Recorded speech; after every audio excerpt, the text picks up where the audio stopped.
Okay, so my book today is on the Book of Habakkuk.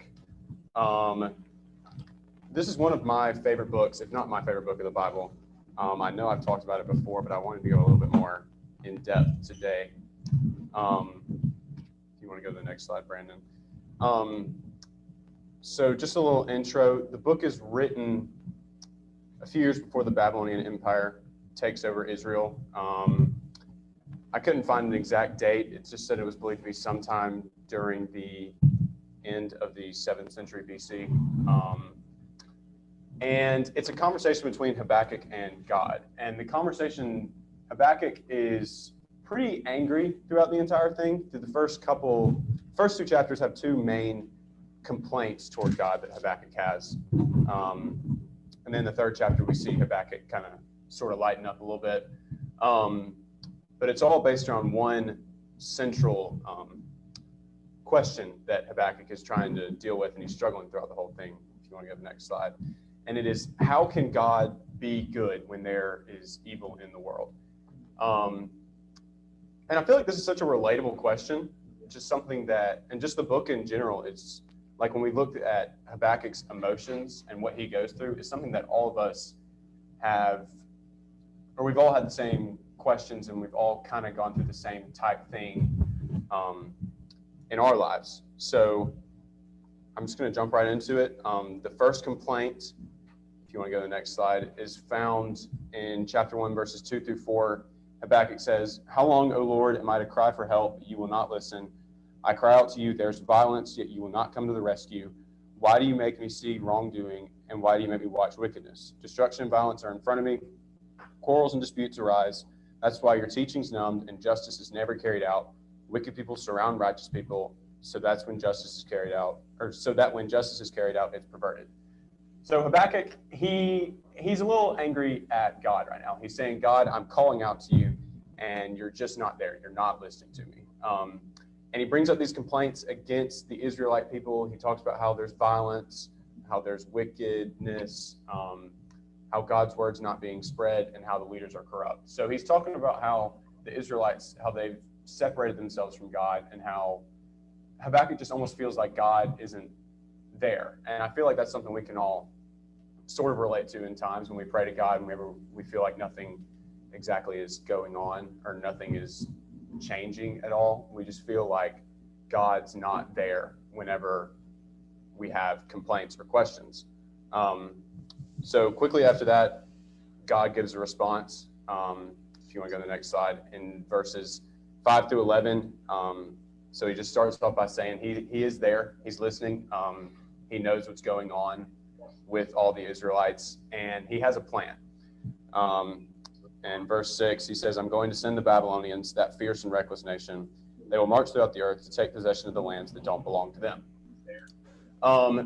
So this is God's answer toward Habakkuk. Habakkuk is wondering why God's not there, and God responds by saying he is there, and he gives out Habakkuk this plan that he has for the Babylonians to take over his own people. And in verses 7 through 11, I have here, it says he's glorifying the ways of the Babylonians. It just, from my interpretation, just the way he's describing the Babylonians, like if you read through the verses, he talks about how their horses are faster than leopards and quicker than wolves in the evening. Their riders will gallop proudly. If you just look through the whole thing, he just talks about all the ways that the Babylonian army is great and wonderful.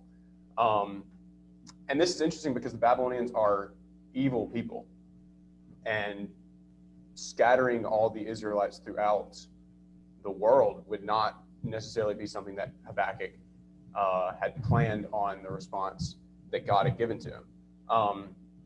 So Habakkuk's kind of taken aback by all this, and he gets even more frustrated than he already is. So this leads to the complaint number 2 at the next slide. He says Babylon's even worse than Israel. He's confused as to why this is happening to the people, because Habakkuk had in his mind how God would respond, and God doesn't respond in the way he thinks at all. He relates the Babylonians to, he says they treat people like animals. He talks about gathering them up as fish. And he mentions in verse 16, he says, that is why they sacrifice to their net, talking about the metaphor about the fish, and they burn incense to their drag nets. They're rich and well fed because of them. So he's saying these people don't even worship God. They don't even do anything like the Israelites are trying to do, or at least what they're supposed to be doing. So Habakkuk he's mad. He's angry at God. In chapter 2, verse 1, he says, I'll stand at my guard post. I will station myself on the wall. I will watch to see what he'll say to me and what answer I will get to my complaint. So he's demanding an answer from God. He's very angry at what God responded to him. And one thing I want to look at a little more closely, two questions that I thought were very interesting in verse 13, if you want to go to the next slide. The two questions he asks are, why do you keep watching these treacherous people? And why are you silent when wicked people swallow those who are more righteous than they are? They talking about the Israelite people. So I think both of these are very relatable questions. You hear the saying all the time of why do bad things happen to good people? And Habakkuk is almost asking the inverse of it, of why do good things happen to bad people? He's saying, why do you keep watching these treacherous people, talking about the Babylonians? They're evil, they're corrupt, they're killing people, and that's supposedly God's plan for them. So Habakkuk, he's confused, he's mad, he's frustrated. Were you planning to look maybe at verse 5 of chapter 1? Maybe a little further? I wasn't sure if you're doing an overview and going to come back, but I didn't want to say something that maybe you weren't going to look at. Go for it. But if you look at verse 5, it says, look among the nations and see, wonder and be astounded, for I am doing a work in your days that you would not believe if told. So he's saying, Habakkuk has got these questions, and you're very right to bring this out. And it just goes to show the human nature of, why do bad things happen to good people? Or in this case, why do good things happen to bad people? He's wanting to know, but God is telling him, I'm doing a work that you wouldn't even believe if I told you. And I think that's very important to see that, God is God and I'm not him. And I think early on, Habakkuk hears that from God. He's referring to the church. He's referring to what he's going to do with the Babylonians, the Chaldeans. We would not understand why these things are happening, except we have the book of Daniel, to understand that further. And I think, like you said, this is so relevant today. So I didn't want to take any more. I think that's something that is key. God has the answers even when we don't. Yes. Yeah, exactly. Yes. Okay. And the second question, which is something I think is kind of ironic, he says, why are you silent when wicked people swallow those who are more righteous than they are? So Habakkuk's entire first complaint is about how his people aren't righteous and how they aren't doing what God says. And then, so he's saying, well, hold up, God. The Israelites are bad, but they're not nearly as bad as these guys are. They're not killing people. They're not worshiping an army. They're just not following you. And I just think it's ironic because, you hear the story about looking at the log in someone else's eye when you have the speck in your own. Habakkuk is saying, these guys are so much worse than we are. And I think that's also relevant when you look at just people. I feel like you judge people so much more, or judge other people so much more than you judge yourself. So he's saying these Babylonians are terrible, they're sinful, and good things shouldn't be happening to them, when that was his entire first complaint about how the Israelite people are evil and wicked. So I just thought it was kind of ironic, and I thought both of these questions were just very personal. I think it shows the love that Habakkuk has for the Israelites. I think that can definitely go unnoticed, just because it's not really the focus of it. It's more focused on Habakkuk's anger toward everything. But Habakkuk, he wouldn't be imploring God, and he wouldn't be even praying to God if he didn't care about his people, and if he didn't care about the Israelites. So I think that goes to show why Habakkuk was just so like angry at God's response of the Babylonians going to scatter the people, because I mean Habakkuk cares for these people. He loves the Israelite people, and for God to hear that, or for God to say that they're just going to be destroyed by the Babylonians, I mean, it's almost like Habakkuk is just being a father figure toward them and just trying to stand up for them and defend them. But after we see Habakkuk demand an answer for God, God does give his second response. So if you want to go to the next slide. And he says in verses 2 and 3, Lord, answer me, write the vision, make it clear on tablets so that anyone can read it quickly. The vision will still happen at the appointed time. It hurries toward its goal. It won't be a lie. If it's delayed, wait for it. It'll certainly happen. It won't be late. So God is telling Habakkuk here that he's going to do something. And I almost feel like God's kind of taking a shot at Habakkuk here by saying, it's going to happen. Just wait for it. Things are going to work out in my time. Because when God gave Habakkuk his first plan, Habakkuk just immediately got angry at it. So I feel like this time God is kind of prefacing Habakkuk and saying, it's not going to happen right now, but it's going to happen eventually. And Habakkuk gives his quick answer, or just his short answer, or God gives his short answer, to Habakkuk's question of, can God be good when good things are happening to evil people? If you want to go to the next slide, his short answer is just to trust him, just to trust God. God says that Babylon will fall. God is going to show in the next few verses how Babylon will fall. And God just says to trust him. And I think that's so big that God gives such a short answer. You look at verse 4, he says, look at the proud person.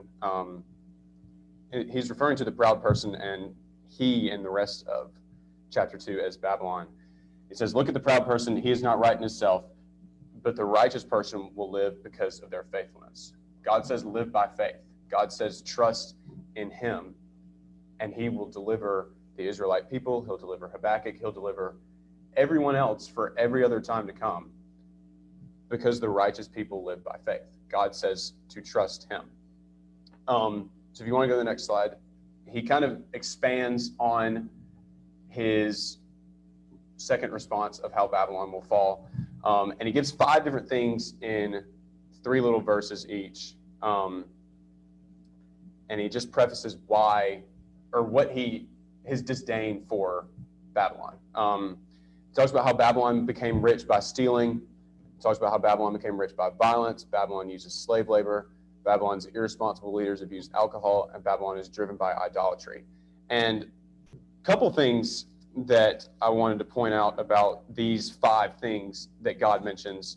Number one, it has, for each of them, obviously the verses were made later, but the way the verses are split up, there's 2 verses each. So for example, Babylon became rich by stealing in verses 6 through 8. In 6 and 7, I'll go ahead and read it. It says, how horrible will it be for the one who makes himself rich with what is not his own and makes himself wealthy on loans. How long will this go on? Won't your creditors suddenly rise up, and those who are going to shake you wake up? Then you will become their prize. You have looted many nations. All the rest of the people will loot you because of the slaughter and violence done to land, cities, and all their inhabitants. So he starts off with the first 2 verses talking about what he doesn't like about Babylon. And he talks about what, or just necessarily his problem with Babylon. And then the 3rd verse of the little 3 goes to show what is going to happen to Babylon. He says in verse 8, you have looted many nations, and then all the rest of the people will loot you because of the slaughter and violence done to the land, cities, and all their inhabitants. So he shows how Babylon is going to fall. And another thing that I think is interesting about this is as it goes on, it's almost like God's anger and God's wrath becomes more great, especially in verses 8 through 20, talking about idolatry.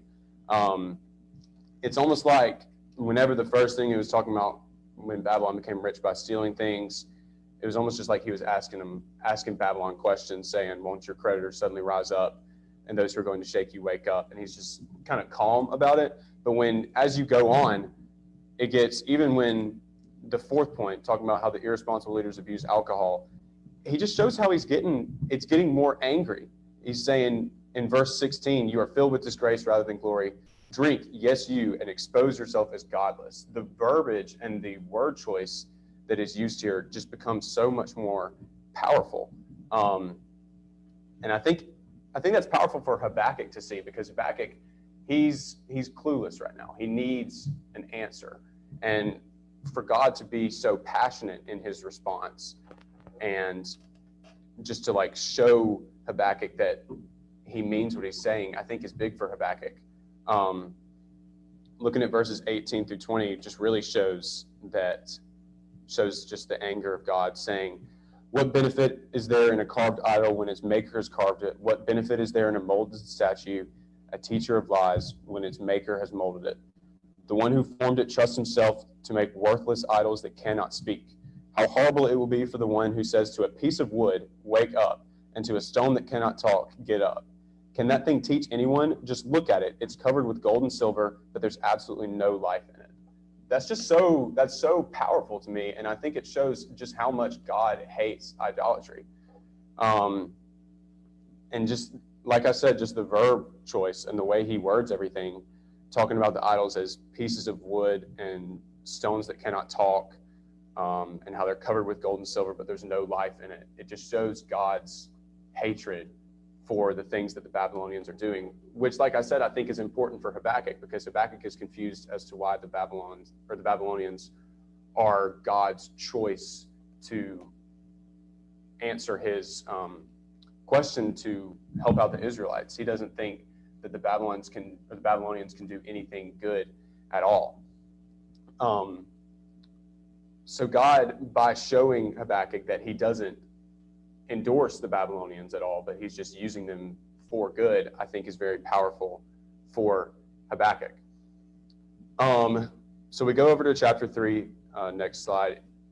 It has a prayer for Habakkuk. It says a prayer of the prophet Habakkuk. Lord, I've heard the report about you. Lord, I fear your work. In the course of the years, renew it. In the course of the years, reveal it. In all this chaos, remember to be merciful. So he asks God to act quickly. Like you said, Richard, about chapter 1, verse 5, he says he's going to do something in your days. So Habakkuk is almost just asking him again, please let it be done soon. He's asking God to act. And then you just see sort of a praise. Habakkuk starts to praise God a little bit. Next few verses, he talks about when God comes, everyone will know. He talks about all the things that happens, how diseases go after him, plagues follow after him. He stands and shakes the earth. He casts a glance and startles the nations. All throughout verses 3 through 12, he talks about what happens when God comes. And then eventually we get to verse 13, and we see, you go out to save your people, to save your anointed, which I read where anointed is referring to the lineage of the king, King Saul, King David. You go to save your people, to save your anointed. You crush the leader of the wicked household, talking about the Babylonians here, stripping him bare from head to toe. You pierce the leader of his gang with his own arrows. His soldiers come like a violent storm to scatter me. They are arrogant like those who secretly eat up the poor. You march with your horses to sea into the mighty raging waters. So Habakkuk, he's had a complete change of heart here. He goes from just being angry and furious at God to then praising God here at the end. And I think what really did that for him was just chapter 2, when God showed Habakkuk that he was not on the Babylonian side, but he was using them as a way to further his kingdom. I've never really looked that much into Habakkuk, but isn't this kind of like almost like a weird parallel with like the Book of Job in a sense? Yes. Because that's something I was thinking, because then we also look at Jonah, which is also kind of like the inverse of action of that, because Jonah's actually running away and he doesn't want the people to be saved. Right. So I just was thinking how strange that was. I think it's great that you mentioned Job, because I was just turning to Job 38, where it does sound an awful lot like Job, where he's making a complaint, and then you just mentioned how now he's praising God. It's like when he finally hears God's answer, it all makes sense. And that's, the whole time Job is complaining of, I wish that I had never known the day of my birth. And but he's in essence, putting God on trial the whole time, as he's been put on trial by Eliphaz, Bildad, and Zophar. Well, the reason I want to bring it up is if you look at Job 38, verse 1, the Lord answered Job out of the whirlwind. This is the first time they hear from God. He says, Who is this that darkens counsel by words without knowledge? Dress for action like a man. I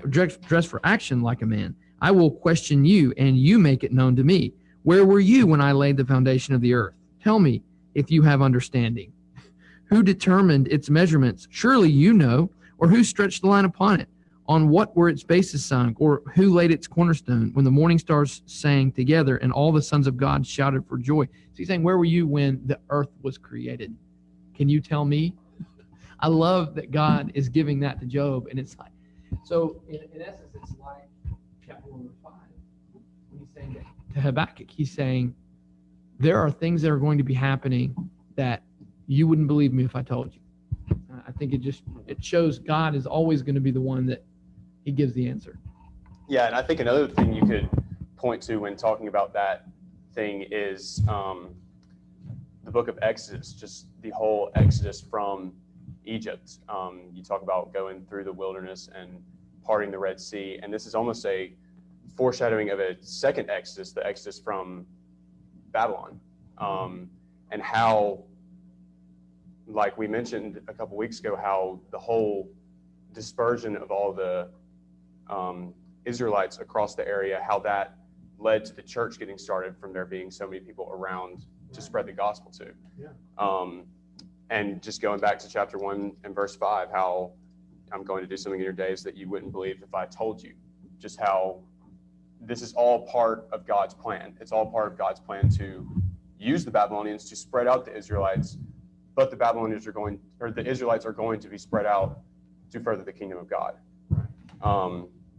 And that's what I thought of when I read through this. It just reminded me of the Exodus from Egypt and how they're going to be delivered from something that is evil, and how God uses the evil in the lives of the Israelites in order to further his kingdom and to show that he is God. And I just think that's very powerful. I just thought about it just now, but like Israel its meaning is to wrestle with God in a sense. So we're seeing that as a constant through the Old Testament. Even here now, when the Babylonians are going to come over and take over, Habakkuk's like, what's going on? Like, this is another wrestle again with God, because it's their actions that's caused this. And it's like that in today's world. It is our actions that have led to how our society is, or how we raise our children, or even the things that we focus as more important in education. Like we're seeing kind of like, I wouldn't say another instance of Babylon, but like it's a constant wrestle, even with Christ saving us. Like we on an individual level now have that wrestle and that tussle like we saw with Job and everyone. And you mentioned talking about like how you even see that today.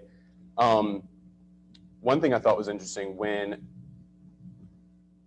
God talks about the things he has against Babylon, talking about the rich by stealing, rich by violence, slave labor, the abusing of alcohol, and the idolatry.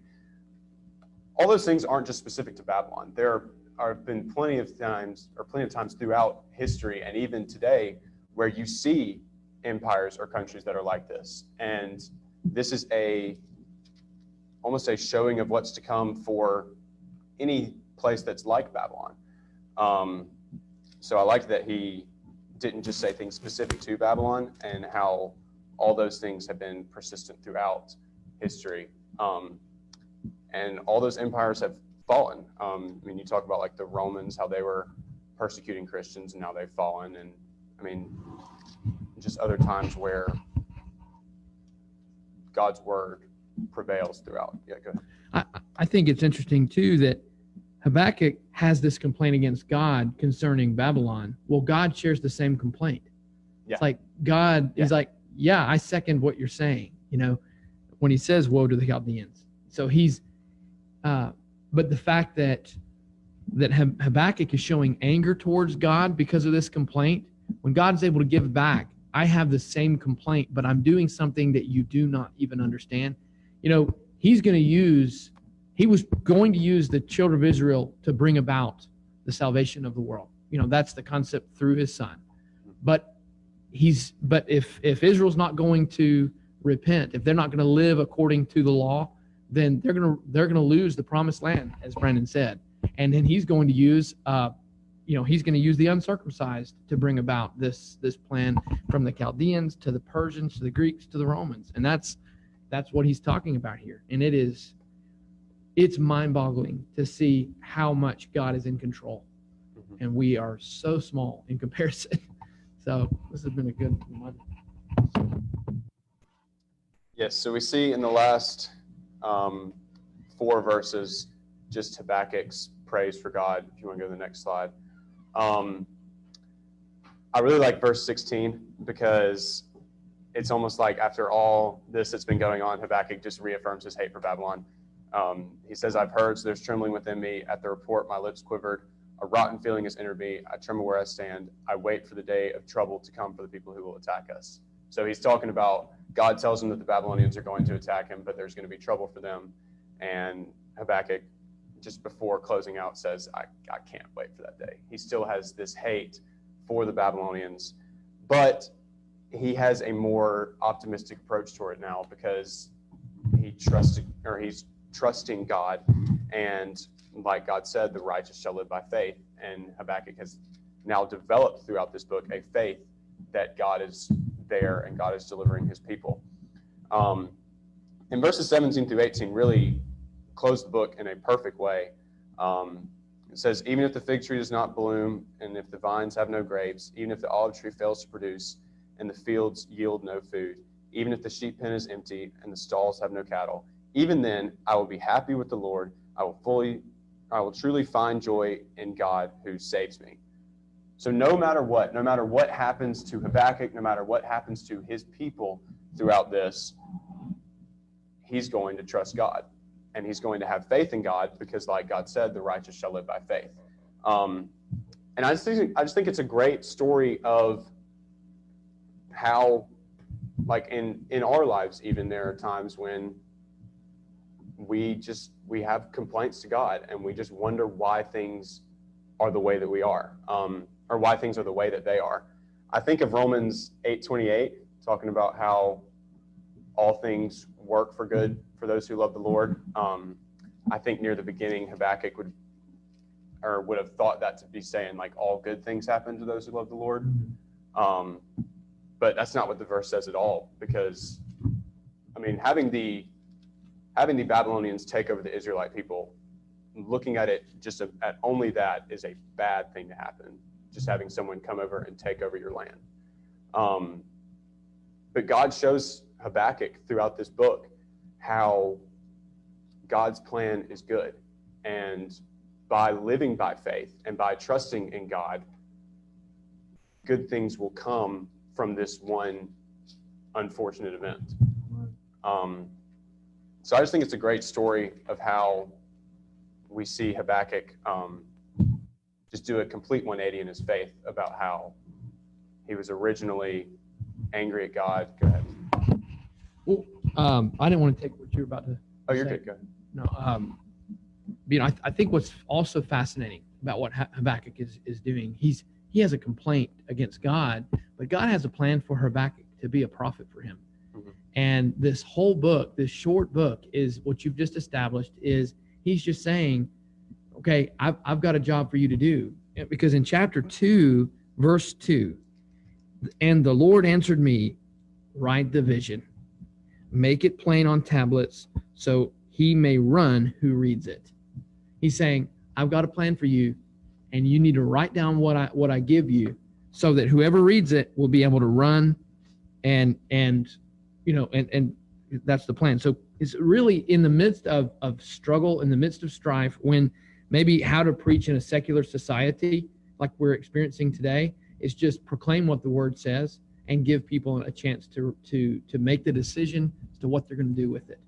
And just proclaim that message. And then that's when you brought out verse 4, behold, his soul is puffed up. It is not upright within him, but the righteous shall live by faith. There are going to be people who are puffed up all around us, but the righteous still live by faith. Come what may, there are still righteous people who are still going to put their trust in God. Even in the midst of Babylonian captivity, there was Daniel, Shadrach, Meshach, and Abednego. So there's still people who will stand for God. Yes, that's about all I had.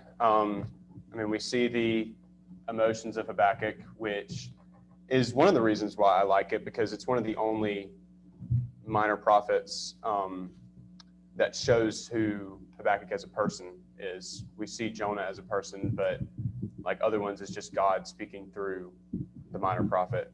But we really get to see how Habakkuk thinks, what he's going through. We get to see how God responds to evil. We see that God has a plan no matter what, and that God is going to be with the righteous no matter what. And we see how the righteous shall live by faith. We see that if you do put your trust in God, and if you do depend solely on him, he's going to deliver you, and he's going to bring you up, and good things are going to happen to you.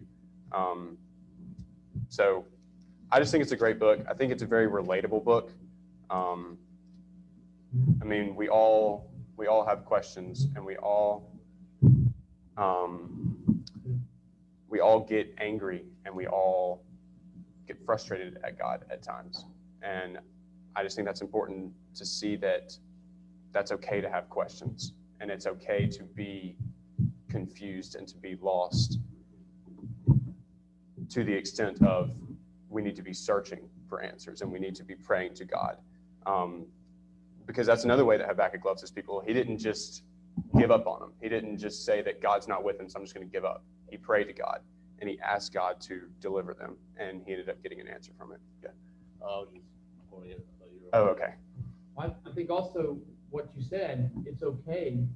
It's okay for Habakkuk to question God, because he wasn't struck dead.